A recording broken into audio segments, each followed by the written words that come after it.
Buenas tardes, chicos y chicas. Esta es la segunda parte de la Segunda República y vamos a ver seguramente el periodo de la historia de la Segunda República que más habitualmente sale en las pruebas de evaluación, que es el bienio reformista, porque suele salir porque es el momento en el que hay mayores avances en el terreno social, en el terreno económico, en el terreno político, una mayor apertura por parte de la élite política hacia una verdadera soberanía del pueblo y hacia un verdadero reparto de la tierra, hacia una socialización más extensiva de la educación, más apartada de la religión católica, etcétera, etcétera.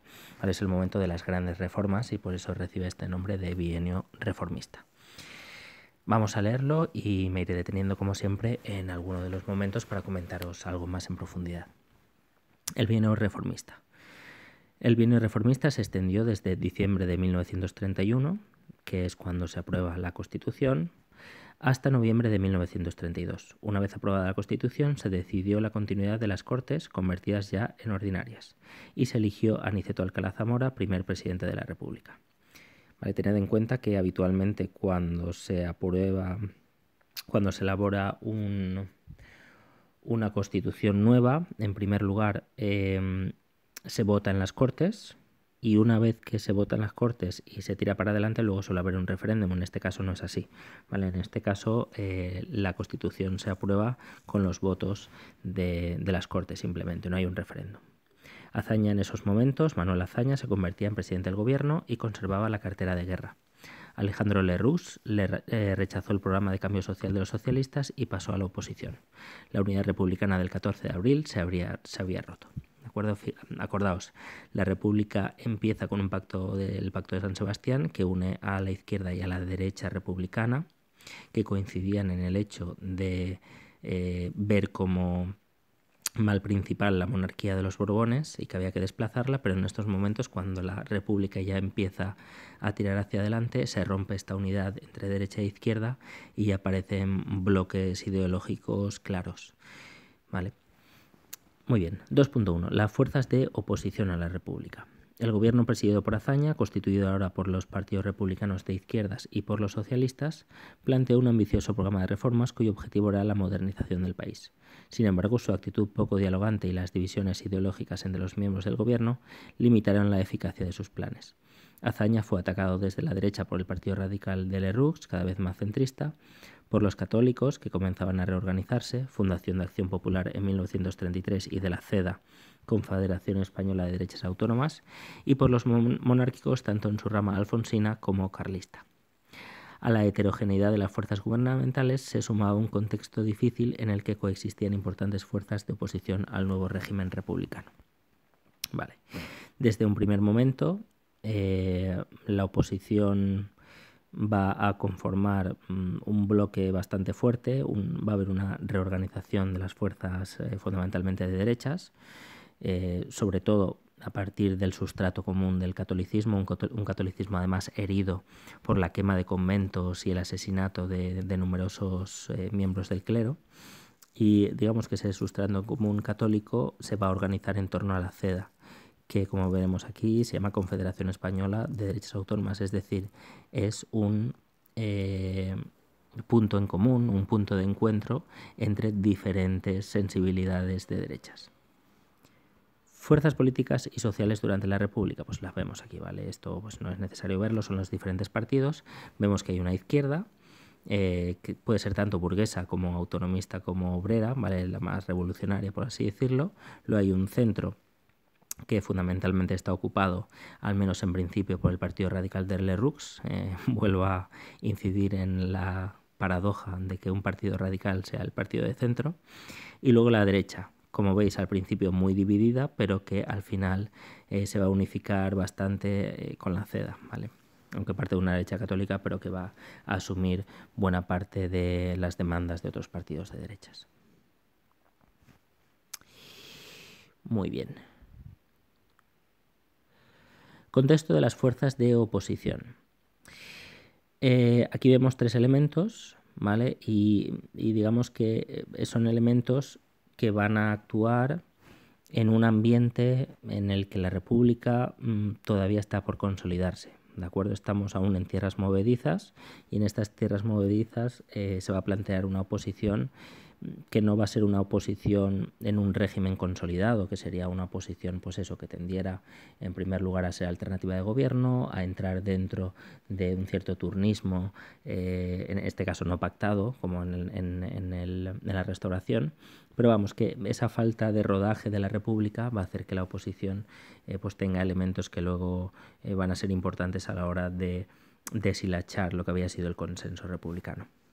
En primer lugar, la falta de cultura política democrática. Tanto en los partidos de la izquierda como en los de la derecha, esto se tradujo en la incapacidad de ambas para aceptar los resultados electorales adversos. Las reacciones violentas fueron pendulares. En el 32 se produjo el golpe de Sanjurjo ante el triunfo de la izquierda, en 1934 la insurrección izquierdista, en el 36 un nuevo levantamiento militar. ¿Vale? No hay cultura de aceptación de resultados electorales, y cuando se produce una derrota electoral, digamos que las fuerzas más violentas de los partidos que han perdido pues tenderán a movimientos de oposición a esos resultados electorales. En segundo lugar, encontramos una estructura social muy polarizada. Existía una estructura social muy polarizada entre aquellos que disfrutaban de un importante patrimonio y aquellos que prácticamente luchaban por subsistir en un contexto de crisis económica intensa. La presencia de una numerosa clase media urbana habría podido actuar como amortiguador del choque entre el proletariado y la gran burguesía. Este segundo hecho ambiental pues nos habla de la situación de un típico país atrasado.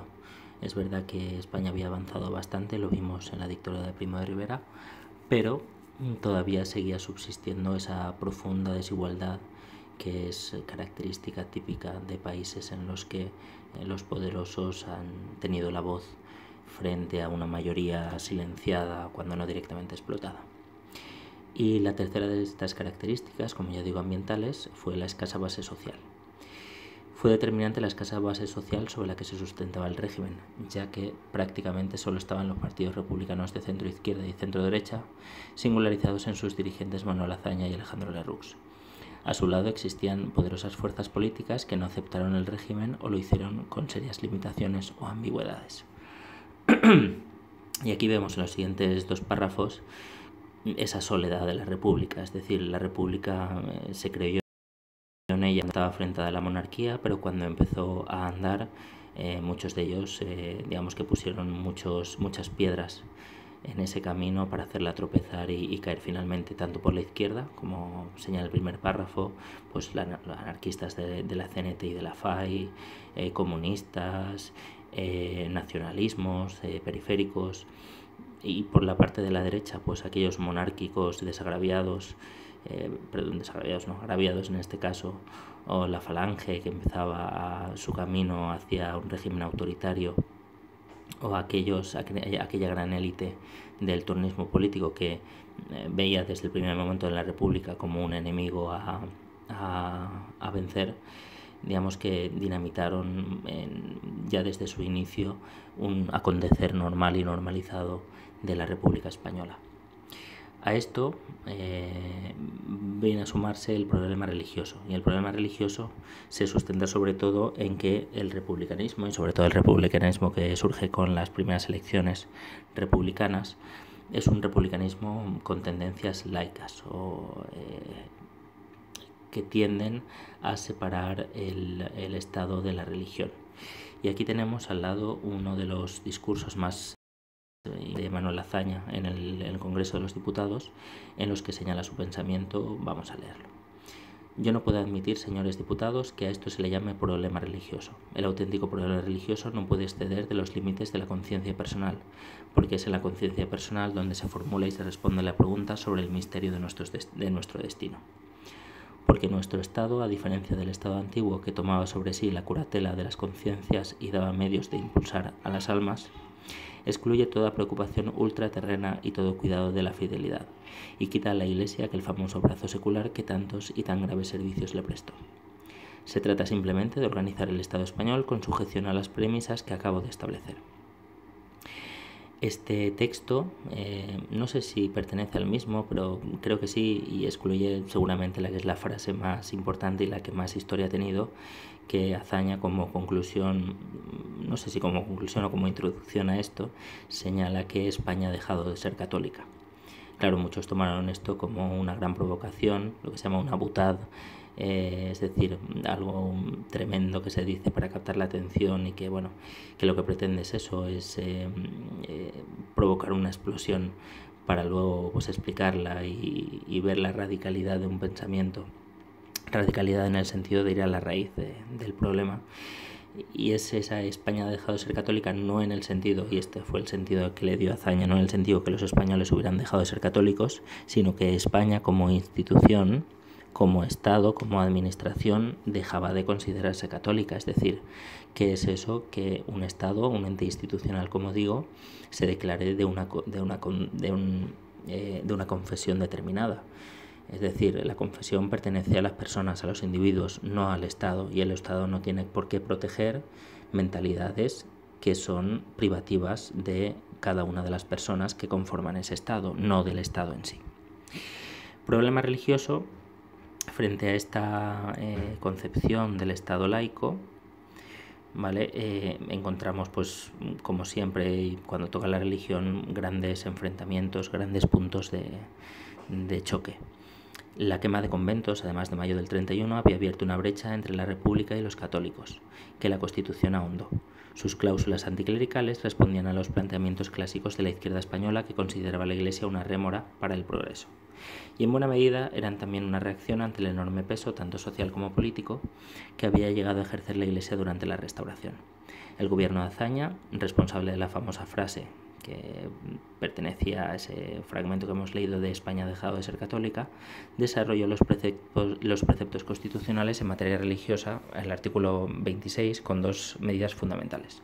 Primero, se disuelve la congregación de los jesuitas, ¿vale? Y el Estado se adueña de sus propiedades. La expulsión de los jesuitas era muy habitual y no fue la primera, no ha sido la primera en la historia de España, en tanto que los jesuitas no son leales, no juran lealtad al gobierno ni al estado de orden establecido, sino que se consideran sujetos directamente al Papa. Y además los jesuitas se habían adueñado de la educación, cada vez tenían más poder en España, y en esos momentos el Estado ve a los jesuitas como un enemigo a batir y por lo tanto disuelve su orden. En segundo lugar, la ley de confesiones y congregaciones religiosas, y le prohíben al clero, y esto es determinante, dedicarse a la enseñanza. Dejaba sin escuela a miles de niños, en tanto que no había una red de colegios alternativa a esa red religiosa que estaba establecida en España y que estaba dirigida pues jesuitas, escolapios, agustinos, etcétera, etcétera. ¿Vale? Entonces estas dos medidas establecidas por el primer gobierno de la República van a generar pues un enfrentamiento bastante potente. La principal consecuencia de esta política fue de orden político. El ataque a las creencias de buena parte de la población constituyó probablemente la cuestión que más enemigos creó a la República. La defensa de la religión amenazada se convirtió en el aglutinante que permitió la reorganización de las fuerzas conservadoras, prácticamente liquidadas el 14 de abril. El núcleo de esta reacción estuvo en el mundo del catolicismo social, cuyo portavoz en la prensa era el diario El Debate, dirigido por Ángel Herrera Oria. Pues bien, todo este problema religioso va a ser el caldo de cultivo del gran movimiento de estos momentos, que va a ser la reagrupación de la derecha en torno a la CEDA. Aquí veis el cartel con su líder, Gil Robles, y que luego será pues eso, ministro de la guerra y uno de los hombres más importantes tras las segundas elecciones, las elecciones del año 30 y 34. En marzo del 33 se fundó la CEDA, una confederación de agrupaciones derechistas dirigidas por Gil Robles e integrada por pequeños agricultores de la meseta norte, terratenientes, empresarios, comerciantes. Su postura en relación con el régimen republicano era de accidentalismo, es decir, no van a estar o no se van a posicionar claramente en contra de la República, pero van a ver en la República como no un fin, sino un trayecto. Es decir, ahora estamos en la República, pero perfectamente puede volver la monarquía, si así lo queremos. ¿Vale? La República no va a ser un bastión a defender al 100%, sino que bueno, pues ya que está la República, pues a través de ella hagamos lo que consideremos, y si lo que consideramos es superarla y establecer de nuevo una monarquía o cualquier otro régimen político, pues adelante. En síntesis, constituye un movimiento para eliminar desde dentro los excesos, sobre todo anticlericales. Sin embargo, la resistencia de la CEDA a acatar explícitamente la República suscitó la desconfianza de las izquierdas, que comenzaron a pensar que en realidad su objetivo era el establecimiento de un régimen autoritario de corte corporativo católico, como el austríaco de Dollfuss, o incluso fascista. Muy bien, pues si no lo ve mal, bueno, queda la reforma agraria. Esto pues hago una pausa y luego sigo. Pues bien, aparte del problema religioso, de la reforma religiosa que había llevado a cabo la Segunda República, vamos a ver 3 reformas más de gran calado que había intentado la Segunda República y con las cuales pretendía transformar la cara de España. La primera de ellas será la reforma agraria, luego veremos la reforma territorial y en última instancia veremos, por último, la reforma educativa, aunque ya hemos visto que la educación a través de la religión y de ese intento de sustraer de la religión a elementos contrarios en principio a la República ya se había llevado a cabo. Pues bien, la primera de ellas, y seguramente la más importante, es la reforma agraria. España a estas alturas de los años 30 sigue siendo una economía atrasada, de régimen fundamentalmente agrario, y a pesar de que las distintas desamortizaciones durante el siglo XIX y las que se llevaron a cabo más o menos durante el siglo XX habían quitado de las manos de los terratenientes muchas de las tierras para dárselas a la nueva burguesía o a clases tendentes hacia, digamos, una posición media en la sociedad, todavía seguía habiendo mucho desequilibrio. ¿Vale? Muy pocos seguirían teniendo buena parte del territorio español, y entonces la Segunda República, este primer gobierno, intentó dar tierra a esa mayoría de la población que estaba desposeído de ella. Vamos a verlo. España en 1931 era un país rural con más del 45% de la población activa ocupada en el campo. La mitad eran obreros agrícolas sin tierra o pequeños agricultores con muy escasos recursos. El problema de la desequilibrada estructura de la propiedad de la tierra se venía arrastrando desde la desamortización del siglo XIX. Mientras que en la zona septentrional predominaban los pequeños propietarios, en el sur convivía el latifundio, en manos de grandes terratenientes, muchas veces absentistas, al lado de una masa de jornaleros siempre en el umbral de la pobreza. ¿Vale? Y nos fijamos en esas dos Españas, un norte más cercano a las estructuras de propiedad, digamos, del norte de Europa, inglesa si queremos, y un sur de España mucho más atrasado y todavía con ese gran desequilibrio entre de esos muy pocos que tenían mucha parte de la tierra. La crisis económica de los años 30 elevó de forma dramática los niveles de paro y provocó una intensa politización del campesinado, encuadrado en las filas anarquistas, la CNT, o socialistas, la FNTT. Entre los modestos propietarios de la meseta predominaba la afiliación a los sindicatos católicos agrarios. Esta problemática de la tierra, por lo tanto, había llevado a muchos obreros, muchos campesinos, sobre todo del sur, a afiliarse a los sindicatos y a llevar a cabo una lucha política. Primero, a autoconcienciarse de pertenecer a una clase explotada, sin tierras además, y en segundo lugar, tendente a un levantamiento ante una situación que consideran injusta. El debate sobre la reforma agraria, que todos entendían como imprescindible, suscitó serias tensiones dentro del gobierno, entre los republicanos más moderados y los socialistas partidarios de posturas más radicales. Las dudas y las divergencias retrasaron el proyecto y tuvieron como consecuencia una ley extraordinariamente compleja y de difícil aplicación práctica. El golpe de Sanjurjo fue en última instancia el que permitió desbloquear la situación al crear una oleada de solidaridad republicana. Hasta ese momento solo se habían aprobado 4 de 24 artículos. La reforma consistía en la expropiación de fincas no explotadas directamente por sus propietarios. Se establecían hasta 13 categorías de tierras expropiables. y su entrega a los campesinos en régimen de arriendo. Se indemnizaría a los afectados, excepto a los grandes de España. Se creaba un instituto de reforma agraria encargado de aplicar la ley, pero con una organización que resultó burocrática y lenta. El ministro del ramo, Marcelino Domingo, que va a ser el que va a llevar a cabo la cabeza visible de esta reforma agraria, resultó poco competente debido posiblemente a su desconocimiento de las cosas del campo. Bueno, eso es una opinión que, bueno, se podría debatir, pero fijaos en qué consiste esta reforma agraria. Esta reforma agraria consiste fundamentalmente en que aquellas tierras que no estaban siendo trabajadas, ¿vale?, que los grandes propietarios dejaban buena parte yermas porque no las necesitaban, fueran entregadas con la debida indemnización a estos terratenientes a aquellos obreros, a aquellos campesinos, aquellas familias que podían trabajarlas en régimen de arriendo, es decir, en régimen de alquiler, por así decirlo. Los resultados de la reforma agraria fueron muy limitados. Se había previsto que afectara a 60.000 campesinos al año, pero solo se ocuparon unos 10.000 en total. Las consecuencias fueron graves. El gobierno había atemorizado a los grandes propietarios, pero tampoco dio satisfacción a las demandas de los jornaleros, que se sintieron profundamente decepcionados con la República y empezaron a pensar en que la vía reformista republicana empezaba a ser insuficiente para solucionar sus problemas.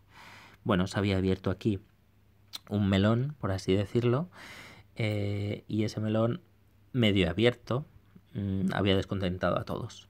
¿Por qué? Porque había atemorizado muy gravemente a los grandes propietarios que pensaban que iban a ser desposeídos y además sin indemnización de sus tierras para repartirlo entre las familias campesinas, y unas familias campesinas que ven que esa nueva normativa, esa esperanza de conseguir tierra no se está viendo efectivamente aplicada. Porque hay muchos problemas, porque esa legislación va a ser complicada de aplicar, va a ser ambigua en muchos casos, se van a establecer litigios entre propietarios y posibles nuevos arrendatarios de esas tierras. Bueno, fijaos que una de las cosas que se pueden achacar a este primer gobierno es su carácter novel, por así decirlo. Se pretende hacer en 1, 2, 3 años, o al menos esta es la intención, lo que no se ha hecho en siglos y siglos. Realizar una reforma agraria solvente, con capacidad de crear una situación agraria parecida a la del norte de Europa, llevaría muchos años y seguramente un cambio de mentalidad que no se podía dar en estos momentos. Entonces, por lo tanto, tenemos unos grandes propietarios atemorizados y que fundamentalmente se van a apoyar de una forma clara a la derecha, a la CEDA, y unas familias campesinas que van a tirar por el camino insurreccional, que se van a levantar contra la República al ver no cumplidas sus expectativas. Muy bien. Siguiente, las autonomías regionales, el Estado integral. Uno de los grandes problemas de España siempre ha sido y sigue siendo el encaje de sus distintas regiones.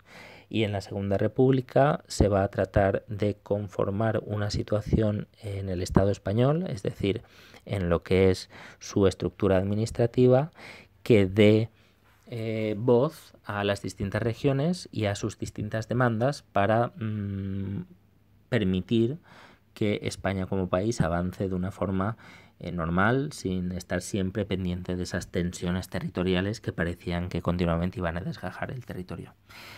La cuestión territorial y concretamente el encaje de Cataluña dentro del Estado español era también un problema que se venía arrastrando al menos desde 1898. Acordaos el auge de los nacionalismos tras la derrota española en Cuba, Puerto Rico y Filipinas. Los regeneracionistas pensaban que la descentralización era una necesidad imperiosa para lograr la modernización del país. Sin embargo, a finales de los años 20, el catalanismo moderado de la Lliga había sido sustituido por el más radical de Esquerra, cercano a planteamientos separatistas. Esto explica la proclamación de la República Catalana por Francesc Macià el 14 de abril en Barcelona. Tras el compromiso alcanzado con el gobierno, los nacionalistas catalanes presentaron a las Cortes un proyecto de estatuto, el Estatuto de Núria, previamente plebiscitado para su aprobación. Cataluña, y nuevamente Cataluña, va a ser uno de los grandes ejes de la conflictividad en España. Y lo va a ser seguramente por razones muy parecidas a las que lo es actualmente. Hay una petición por parte de cierta burguesía nacionalista catalana, que considera que los catalanes tienen que tener más voz, y no solo más voz, sino incluso ya una voz propia. Entonces este estatuto, el Estatuto de Núria, querrá ser una legislación que dé personalidad propia a Cataluña dentro del Estado español. Por eso Francesc Macià, cuando sale al balcón en Barcelona el 14 de abril y proclama la República Catalana dentro del Estado federal español, digamos, es un nacionalismo separatista, sí, aunque sigue teniendo lazos evidentes con el Estado. Pero desde el centro, desde Madrid, desde posiciones más centralistas, se va a ver eso como el pistoletazo de salida a intenciones claramente nacionalistas, separatistas, de desgajar el territorio español. Y bueno, y se me olvidó comentar, bueno, lo que dice aquí, pues la Lliga, acordaos, que había aceptado la dictadura de Primo de Rivera como parte de un progreso que acabaría beneficiando.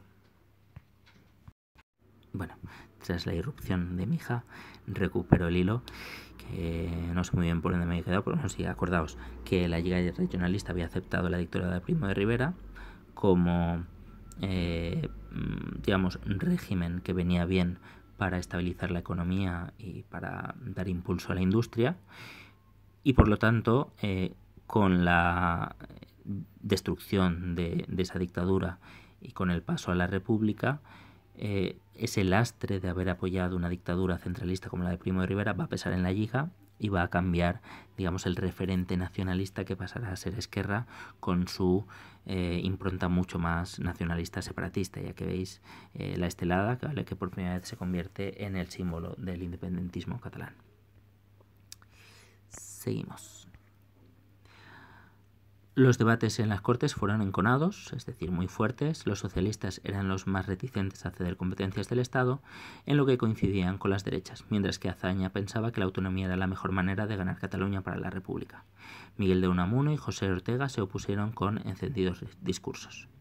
Aquí veis en la fotografía a Alcalá Zamora poniendo su firma sobre el Estatuto de Autonomía de Cataluña el 15 de septiembre del 32, bajo la atenta mirada de muchos políticos de la época.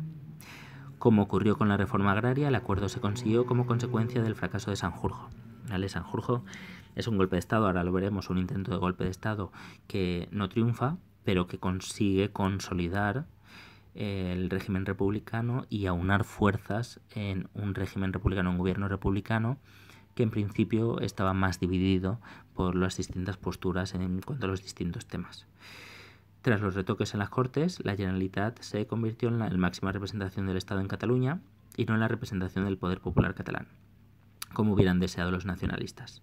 En las primeras elecciones al Parlamento, en septiembre del 32, la izquierda obtuvo un gran triunfo y Macià se convirtió en presidente de la Generalitat. ¿De acuerdo? Los catalanes consiguen tener instituciones propias de autogobierno, y en estas instituciones va a triunfar en primer lugar la izquierda, esa izquierda de Esquerra Republicana, con tendencia evidentemente a la separación definitiva del Estado español. Las limitaciones del modelo autonómico también se vieron con claridad en el caso vasco. La falta de sintonía entre los dirigentes derechistas del PNV, que no habían participado en el Pacto de San Sebastián y que veían con recelo la política social y religiosa de Azaña, y los gobernantes izquierdistas de Madrid, bloqueó la posibilidad de un Estado vasco hasta 1936, e igual sucedió en el caso de Galicia. Otros procesos autonómicos como el andaluz o el castellano no pasaron de la fase de proyectos. Por otra parte, la concesión de lo que se entendía como un régimen de privilegio para Cataluña provocó un fuerte rechazo en el resto de España, que fue capitalizado por la oposición derechista. Vale, aquí veis algunas diferencias, si acaso no diferencias, pero antecedentes del problema actual. Fijaos que hoy en día y durante la mayor parte de la democracia en España desde la muerte de Franco, quienes han gobernado tanto en Cataluña como en el País Vasco ha sido la derecha. En Cataluña la derecha de Convergencia y Unió, de Pujol, y en el País Vasco más aún el PNV. Fijaos que el nacionalismo, por naturaleza o casi por naturaleza, es de derecha. ¿Por qué? Porque es la petición, sobre todo por parte de aquellos más ricos, de tener privilegios, ¿vale? Y de tener más competencias, pues para así favorecer su propio camino. La diferencia, pues que como la Lliga, que era el partido que tendría que haber sido el referente durante la Segunda República, al ver defraudado su papel con la dictadura de Primo de Rivera, es sustituido por Esquerra Republicana, pero de forma puntual. ¿De acuerdo? Muy bien. Y por último, acabamos ya, que este vídeo está siendo un poco largo, lo sé, con la reforma educativa. La política educativa fue uno de los campos en los que más intensa fue la acción de los gobiernos republicanos, principalmente durante el primer bienio. Estuvo muy influida por la doctrina de la institución libre de enseñanza, establecimiento educativo privado fundado en el 76 por Francisco Giner de los Ríos, que concebía la educación como una poderosa palanca de cambio y transformación social. El Estado debía garantizar ese derecho a todos los ciudadanos para lograr una efectiva igualdad de oportunidades.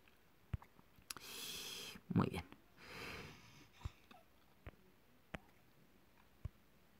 Hasta entonces la educación había tenido un carácter elitista, sobre todo en niveles de enseñanza superior.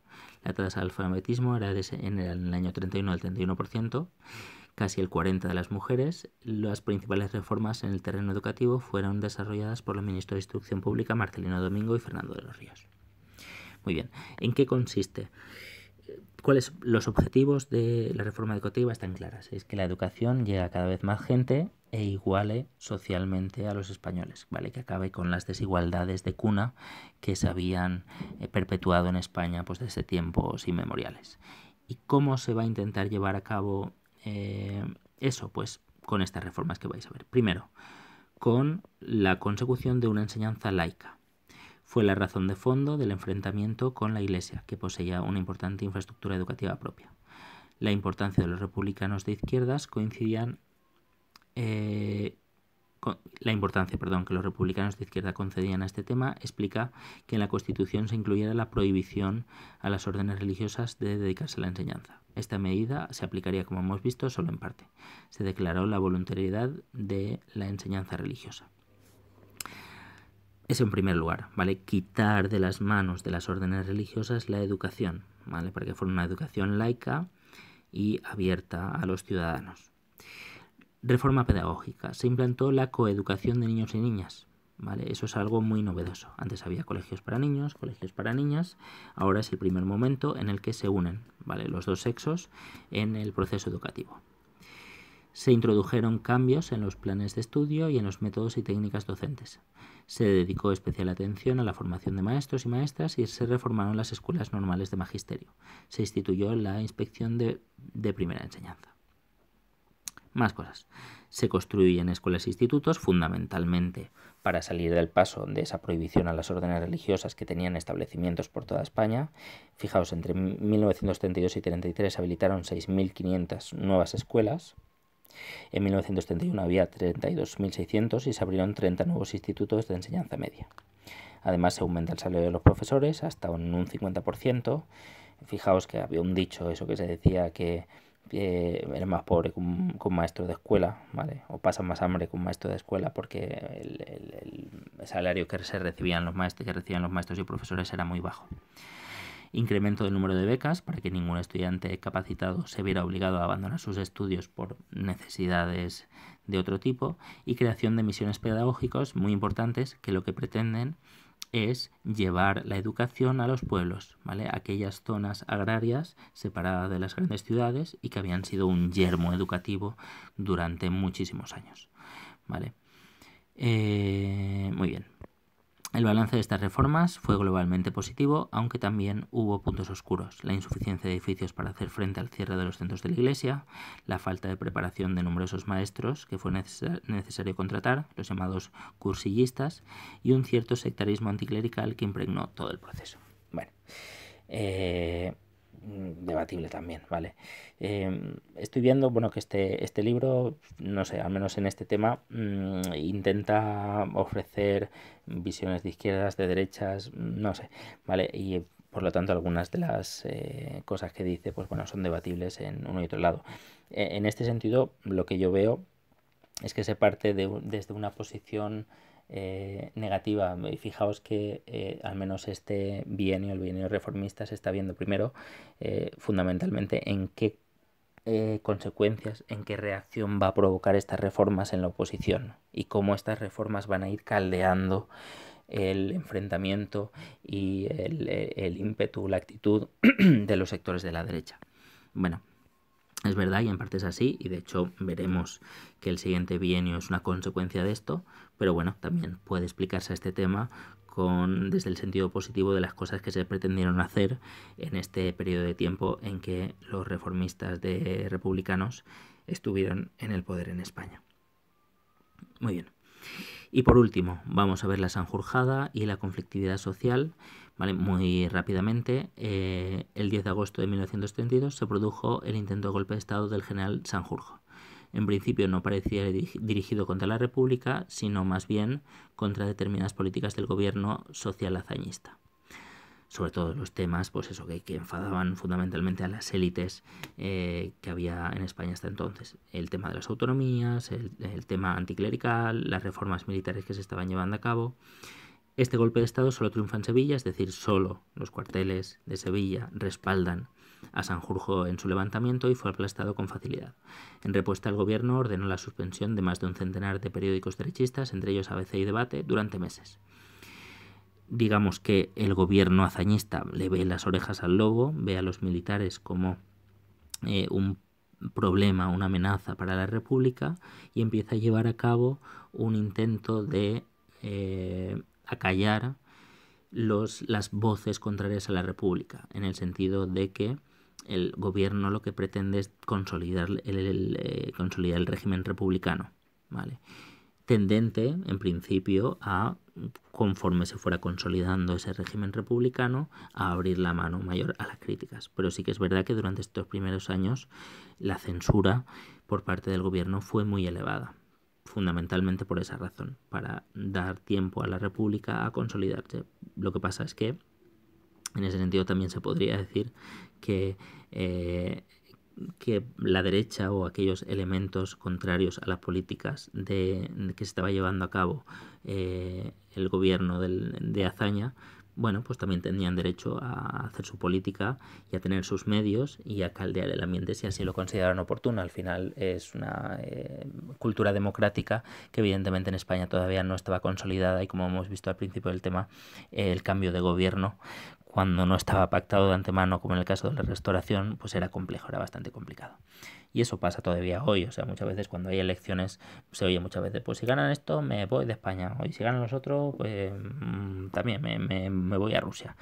Bueno, pues cultura democrática, ¿vale? Al final se trata de eso, de que hayan unas elecciones limpias y los ciudadanos acepten el resultado, es decir, la voluntad de la mayoría. Muy bien. Desde la izquierda, los anarquistas de la CNT y la FAI plantearon una lucha frontal basada en la táctica insurreccional en el ámbito rural. Se produjeron choques sangrientos en Castilblanco, en Arneldo y sobre todo en Casas Viejas. Aquí, bueno, el suceso de Casas Viejas, no sé si lo va a explicar. Bueno, el caso de Casas Viejas es un conflicto que pesó mucho en el gobierno de la República. Se trataba de esos obreros anarquistas descontentos con la lentitud de la aplicación de las reformas por parte del gobierno de la República y que se habían levantado, habían formado una especie de comuna y reclamaban muchas mejoras en el plano obrero, por así decirlo. Y ante eso, y ante unas manifestaciones cada vez más duras, cada vez más violentas, el gobierno responde enviando a la Guardia Civil, y una Guardia Civil que entra en el pueblo, varios de sus miembros son asesinados y el resto realiza una operación de exterminio prácticamente de esos movimientos. Aquí creo que vemos exacto las consecuencias de la revuelta de Casas Viejas. Fijaos los cadáveres del suelo, fijaos pues eso, la Guardia Civil y los curas pues allí viendo lo que había sucedido, con periodistas, como podéis ver, con su sombrero típico. ¿Vale? Es una insurrección acallada por el gobierno de la República y acallada muy violentamente. Aquí las fuerzas del orden fusilaron a varios anarquistas y a prisioneros siguiendo supuestas órdenes del gobierno, que siempre lo negó. Ocasionó un fuerte escándalo en el Parlamento y en la prensa. La crisis económica, resultado del impacto en España de la depresión de 1929 a causa del desplome de la bolsa de Nueva York, provocó un rápido aumento de la conflictividad social. El número de huelgas en el 33 duplicó al del año anterior. En el seno del gobierno fueron surgiendo fuertes discrepancias entre los republicanos. El partido de Azaña, del presidente del gobierno, tenía solo 25 diputados. Y aunque era una figura de consenso, cuando la situación se complica, pues empieza a resentirse de esa minoría de su partido.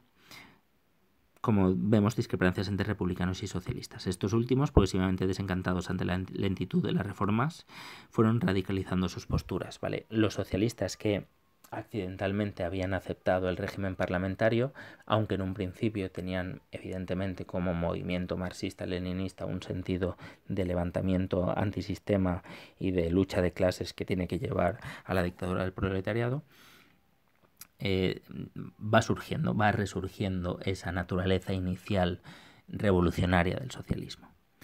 Las tensiones internas y las presiones externas sumadas a los malos resultados de las dos consultas electorales del 33, municipales y el Tribunal de Garantías, acabaron por provocar la dimisión de Azaña y la convocatoria de nuevas elecciones generales para noviembre de 1933.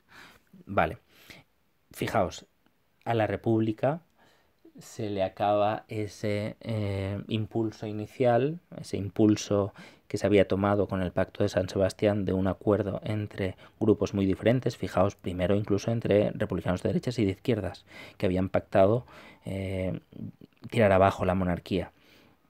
El primer paso que se da, se rompe esa unidad de acción entre derecha e izquierda, quedan los republicanos de izquierdas, por así decirlo, pero en su seno están socialistas y republicanos más moderados de izquierdas. Pues este acuerdo también se rompe al final por diversos motivos, fundamentalmente la crisis económica, la conflictividad social, etcétera, etcétera. Entonces, en ese momento Azaña, como presidente del gobierno, convoca nuevas elecciones para ver o intentar consolidar un partido político que con una mayoría amplia, si pudiera ser, diera estabilidad al sistema.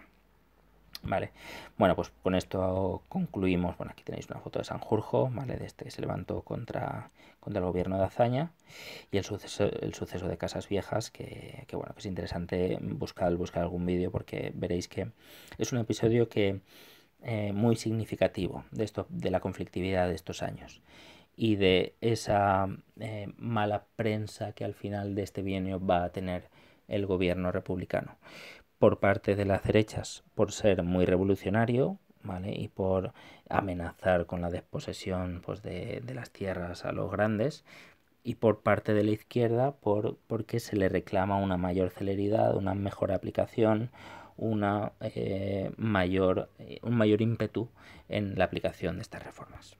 ¿De acuerdo? Muy bien, pues lo siguiente que veremos, ¿vale?, es el bienio radical cedista, fruto de unas elecciones generales, de estas elecciones generales convocadas por Azaña, y que por primera vez, salvo, aunque ya vimos que la dictadura de Primo de Rivera se había concedido el voto a las mujeres, pero era una dictadura, ¿vale?, entonces no contaba, por así decirlo, por primera vez se va a dar el voto a las mujeres. Y lo veremos en el próximo vídeo. Pues bueno, espero que no haberos aburrido demasiado en este primer tema. Le dedico mucho tiempo porque suele salir, ¿vale?, este bienio progresista al llevarse a cabo tantas reformas y de tanta importancia, nos habla mucho del antes y nos habla mucho del después, o de ese después que se pretende, ¿vale? Y nos explica muy bien el cambio que se da en España, ¿vale?, que se está dando durante esos años y que se va a pasar, pues, de una España agraria del sector primario a una España más moderna. Eso es lo que se pretende hacer. Y al final se dará, con muchos años después, pero digamos que ese camino se trazará. Lo bueno que tiene ese bienio progresista, y ya acabo, os lo prometo, es eso, que en muy poco tiempo nos enseña muchos rasgos de la España contemporánea, ¿vale? Y por eso es tan importante. Nos vemos en el siguiente vídeo y hasta pronto. Un abrazo.